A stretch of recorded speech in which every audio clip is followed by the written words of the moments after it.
Hi hello నమస్తే. నేను శిల్ప. మనతో ఉన్నారు శారదా మేడం, లైఫ్ కోచ్. నమస్తే మేడం. నమస్తే నాన్న. అందరు అంటూ ఉంటారు కదా, అన్ని జన్మలోకెల్లా మానవ జన్మ గొప్పది అని. అలా ఎందుకంటారు మ్యామ్? అది నిజమే కదా. అన్ని జన్మలు కంటే మానవ జన్మ ఎందుకు గొప్పదంటే తెలుసా? ఈ శరీరం వస్తూ ఉంటుంది, పోతూ ఉంటుంది. ఇంకొక శరీరంలోనికి మనం వెళ్తూ ఉంటాం, వస్తూ ఉంటాం. అదే ఒక జంతువు ఉందనుకోండి, ఫర్ ఎగ్జాంపుల్ మనిషిని జంతువుతో ఎప్పుడు కంపారిజన్ చేస్తారంటే, ఎప్పుడైతే మనిషి చేయాల్సినటువంటి పని పాటలు చేయకోకుండా ఒక మనిషికి ఒక పని, ఒక ఆలోచన, ఒక విచక్షణ అనేది ఉంటుంది కదా. వాటిని ఎప్పుడైతే మర్చిపోయి చేయకూడని పనులు ఎప్పుడైతే చేస్తుంటారో అప్పుడు జంతువుతో కంపారిజన్ చేస్తారు. జంతువు కంటే మనిషి చాలా గొప్పవాడు. ఎందుకంటే మనిషికి ఒక ఏ పని చెయ్యాలి, ఏ పని చెయ్యకూడదు, ఏ టైంలో తినాలి, ఏ టైంలో తినకూడదు, ఎక్కడ తిరగాలి, ఎక్కడ తిరగకూడదు, మన గోల్ ఏంటి, మన అంబిషన్ ఏంటి అనేది మనకు ఒక నాలెడ్జ్ ఉంటుంది. దాన్ని మనము ఆలోచన చేసి మనం ఏం చేస్తే కరెక్ట్, ఏం చేయకపోతే రాంగ్, మన గోల్ ఎలా ఉండాలి అనేది మనం బ్రెయిన్ పెట్టి ఆలోచన చేస్తాం. అదే జంతువులు అనుకోండి, అవి బ్రెయిన్ పెట్టి ఆలోచన చేయ, ఎక్కడ పడితే అక్కడ తింటాయి, ఎక్కడ పడితే అక్కడ తిరుగుతాయి, ఎక్కడ పడితే అలా బిహేవ్ చేస్తూ ఉంటాయి. వాటికి ఆలోచన శక్తి అనేది ఉన్నా కూడా అవి మనంతగా యూటిలైజ్ చేసుకోవు. నీకు ఫర్ ఎగ్జాంపుల్ ఒక స్టోరీ రూపంలో చెప్తాం. ఒక అడవిలో సింహం ఉంది, ఏనుగు ఉంది, జిరాఫీ ఉంది. సింహము పెద్దది, దానికంటే ఏనుగు ఇంకా పెద్దది, ఏనుగు కంటే చాలా పొడవు మెడగలిగినది జిరాఫీ కదా. ఈ 3 జంతువులు ఉన్నాయి. అడవిలో మనిషి కూడా వెళ్తున్నాడు. ఆ మనిషిని పిలిచి అడిగిందంట, మానవ ఇక్కడ రావా అని అడిగిందంట ఒక జంతువు. అడిగి, ఎందుకు నువ్వు గొప్పవాడివి, అన్ని జన్మలోకే మనిషి జన్మ పెద్దది అని అంటారు, ఎందుకు మమ్మల్ని మాత్రం తీసేస్తారు? నేను సింహాన్ని కదా, బాగా గర్జిస్తాను, గాండ్రిస్తాను, వేటాడుతాను, ఒక పంజా వేస్తే నేను మనిషి ఎంత నా చేతిలో అని సింహం అడిగిందంట. అదే ఏనుగు ఏమందంటే తెలుసా, అవును మానవ, నువ్వెందుకు గొప్పవాడివయ్యావు, నీకెందుకు అంత గొప్ప స్థానం వచ్చింది, నేను నీకంటే ఆకారంలో చాలా పెద్ద ఆకారం నాది, నువ్వు ఆఫ్టర్ ఆల్ ఎక్కువ అయితే 6 అడుగులు ఉంటావు, లేకపోతే పొట్టోడు అయితే 5 అడుగులు ఉంటావు, అంతకంటే ఉండదు మీ పొడవు పొట్టి. నేను చూడు ఎన్ని కిలోలు ఉంటాను, మీరు ఎక్కువ అంటే 60 కేజీలు ఉండొచ్చు, 100 కేజీలు ఉండొచ్చు, నేను ఎన్ని వేల కిలోలు ఉంటాను. నా తూకంలోనూ నువ్వు సరి సమానం కాదు, నా హైట్ లోను సరి సమానం కాదు, నా లావ్ లోను సరి సమానం కాదు, నా బాడీ ఉన్న భారీ స్థూలకాయం కంటే నువ్వు చాలా చిన్నవాడివి, నీకెందుకు అంత గొప్పవాడిని చేసింది ప్రపంచము అని ఏనుగు అడిగిందంట.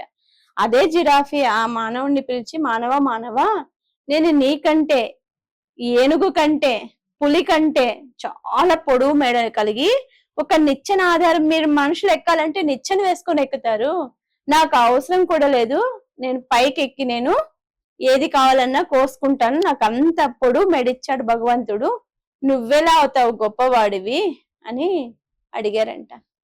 అప్పుడు ఆ మనిషి ఏమన్నాడో తెలుసా, మీరు ఎక్కడ పడితే అక్కడ తిరుగుతారు, మీరు ఎక్కడ పడితే అక్కడ వేటాడుతారు, ఇది సింహమా, పూల, ఏనుగా ఏంటా అని ఆలోచన చెయ్యదు, మీరు వేటాడుతుంటారు. ఇప్పుడు సింహం ఉందుకో, దానికి ఒక స్టైల్ ఉంటుంది, వేటాడే స్టైల్ ఒకటి ఉంటుంది. దానికి ఒక మంచి జంతువు దొరికింది అంటే దాన్ని వేటాడాలి, ఫస్ట్ దాన్ని పడేయాలనే ప్రయత్నం చేస్తుంది. అదే ఏనుగుంది, దానికి ఆలోచన శక్తి లేదు చూడు, ఎందుకు అది ఎప్పుడు సింహం వేటాడితే ఏనుగు చచ్చిపోవాలి ఎందుకు, అదే ఏనుగు ఎందుకు రివర్స్ అయ్యి సింహాన్ని చంపేయలేదు అంటే, అది దాని మైండ్ లో ఏముంటుందంటే మూర్ఖంగా ఆలోచన చేయకోకుండా ముందుకు వెళ్ళిపోతూ ఉంటుంది. సింహాన్ని చూసి భయపడుతుంది, అమ్మో ఇది ఎక్కడ వేటాడుతుందో అని భయంతో బతుకుతుంది. అదే మనిషి అయితే డిసిషన్ తీసుకున్నాడు ఒక్కసారి అంటే పుట్టడమో చావడమో, ముందుకు వెళ్ళిపోవడమే జరుగుతుంది. డిసిషన్ మేకింగ్ అనే పవర్, మైండ్ సెట్ మనిషిలో చాలా ఎక్కువగా ఉంటుంది, అదే జంతువులో ఉండదు.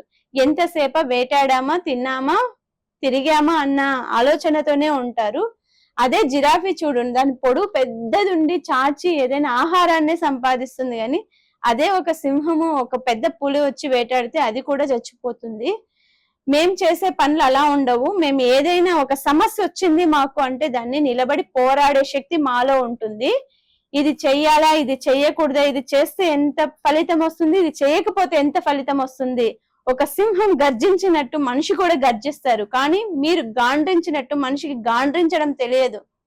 కానీ వాళ్ళ లైఫ్ స్టైల్ అనేది చాలా బ్యూటిఫుల్ గా మార్చుకుంటారు. వాళ్ళు విధి విధానం అనేది మార్చుకుంటారు. కొంతమంది చాలా గొప్ప గొప్ప మహానుభావులంతా వాళ్ళ బుర్రను ఉపయోగించి మాత్రమే మేధావులయ్యారు. అదే ఏ సింహము ఏ అడవి జంతువులు కూడా వాటికి బుర్ర భగవంతుడు ఇచ్చినా కూడా అవి వాడుకోవు. తింటాయి పడుకుంటాయి, మళ్ళీ ఆకలేస్తే వేట కోసం మళ్ళీ వెళ్తాయి, మళ్ళీ తింటాయి, వస్తుంటాయి. అందుకే ఎంత పెద్ద సింహమైనా, ఎంత పెద్ద ఏనుగైనా, ఎంత పెద్ద జిరాఫీ అయినా మానవ శరీరం ముందు అవి తక్కువే. మానవుని యొక్క ఆలోచన శక్తి ముందు వాటి ఆలోచన శక్తి అనేది చాలా తక్కువగా ఉంటుంది.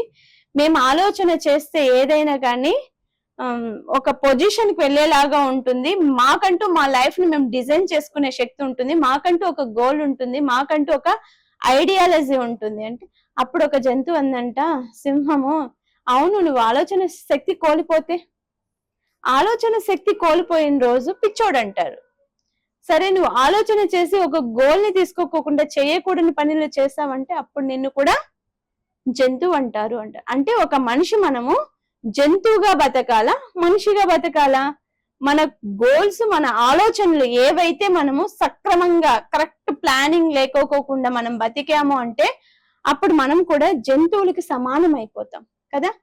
అన్ని జన్మలోకి మనిషి జన్మే చాలా గొప్పది కదా. ఎందుకంటే ఈ శరీరం ఈ రోజు ఉంటుంది, వెళ్ళిపోతుంది, మళ్ళీ మన ఆత్మ అనేది ఇంకొక శరీరాన్ని దాలుస్తుంది కదా. మనం పాపం చేస్తే పాప కర్మని, పుణ్యం చేస్తే పుణ్య కర్మని మనం అనుభవిస్తూ ఉంటాం కదా. ఎప్పుడైతే మనం అవి మర్చిపోయి ఎంతో మంది వాళ్ళ జీవితాల్ని పాడు చేసుకుంటున్నారు. డ్రింకింగ్ అడిక్ట్ అవుతున్నారు, స్మోకింగ్ అడిక్ట్ అవుతున్నారు, అమ్మాయిలకి అడిక్ట్ అవుతున్నారు, ఇంకా లేనిపోని విషయాలకన్నీ అడిక్ట్ అవుతున్నారు. అదొక పిచ్చిలాగా తయారయ్యి మనిషి జంతువులాగా తయారైపోతున్నాడు. కాబట్టి అన్ని జన్మలోకి మనిషి జన్మ చాలా చాలా గొప్పది, చాలా ఉన్నతమైనది. మనం ఎన్ని జన్మలు ఎత్తినా మనిషి జన్మకున్నటువంటి విలువ ఎప్పటికీ ఉంటుంది. దాన్ని కాపాడుకోవడమా లేకపోతే జంతువులా బతకడమా అనేది మన చేతుల్లోనే ఉంటుంది. ప్రతి వ్యక్తి కూడా వాళ్ళ బ్రెయిన్ ని ఉపయోగిస్తేనే ముందుకు వెళ్ళగలుగుతాం. బ్రెయినే మన దగ్గర ఉన్నటువంటి పెద్ద సంపద. సింహం కాదు, ఏనుగు కాదు, ఇంకొక పెద్ద జంతువు కాదు. మనం ఒక మనిషి ఇంత పొట్టిగా ఉన్నావు, ఇంత అందం లేవు అని అంట. ఆ పొట్టి వాళ్ళు, అందం లేని వాళ్ళు కూడా ఎంతో పెద్ద పెద్ద స్టేజ్ లో ఉన్నారు. పొడు ఆజానుబాహుడు ఉంటారు, చాలా అందంగా ఉంటారు, కానీ వాళ్ళు వాళ్ళ ఐడియాలజీని ఉపయోగించుకోకుండా వాళ్ళ అందం చూసుకుంటేనే చాలా మంది బతికేస్తుంటారు. అది కాదు, ఒక మనిషి యొక్క కాన్ఫిడెన్స్ లెవెల్స్ ఎలా ఉండాలి అంటే ఎప్పుడే గాని అతని ఆలోచనని ఎప్పుడు మారుస్తూ ఉండాలి. ఫర్ ఎగ్జాంపుల్, అందరూ ఒక మార్గంలో వెళ్తారు, ఒక్క మనిషి డిఫరెంట్ మార్గంలో వెళ్తారు. ఎవరైతే డిఫరెంట్ గా ఆలోచన చేస్తారో వాళ్ళే ఒక ఉన్నతమైన పొజిషన్ కి వెళ్తారు. ఎప్పుడైనా డిఫరెంట్ మార్గంలో వెళ్ళిన వాళ్ళకి షార్ట్ కట్స్ అన్ని తెలుస్తుంటాయి. షార్ట్ కట్స్ గోల్స్ పెట్టుకుని వాళ్ళు ముందుకు వెళ్తారు. అందరూ ఒకే రోడ్ లో వెళ్ళారనుకో, ఆ రోడ్డుకు విలువే ముందు అందరికీ తెలిసిన రోడ్డే కదా అది. లైఫ్ స్టైల్ కూడా అందరిలాగే మనకి జరిగిందంటే ఏమి ఉంటుంది? మనకంటూ ఒక డిఫరెన్సియేషన్ ఉంటేనే కదా మనమంటూ మనలో ఉన్నటువంటి టాలెంట్ అనేది బయటకు వస్తుంది. కాబట్టి అన్ని జన్మలో కంటే మానవ జన్మ గొప్పది. కాబట్టి ఈ మానవుని జన్మ ఎత్తినందుకు మనం ఏం చేస్తున్నాం, నలుగురు మనం మాట్లాడుకునేలాగున్నామా, నలుగురులో మనం ఒకరిలాగున్నామా అనేది మనం థింక్ చేసుకోవాలి. చూశారు కదండి, అన్ని జన్మలోకెల్లా మానవ జన్మ గొప్పది అని. మిగిలిన జన్మలకి మానవ జన్మకి తేడా ఏంటి, డిఫరెన్స్ ఏంటి, మానవ జన్మ యొక్క మంచి సమాచారం మనకు అందించారు శారదా గారు. Thank you ma'am, thank you so much. అలానే కింద స్క్రోల్ అవుతున్న నెంబర్ కి కాల్ చేయండి. మీకు ఏ డౌట్స్ వచ్చినా కానీ నెంబర్ కి కాల్ చేసి మీ ప్రాబ్లం ఏంటో చెప్పండి. మంచి సొల్యూషన్ మేడం గారు చెప్తారు.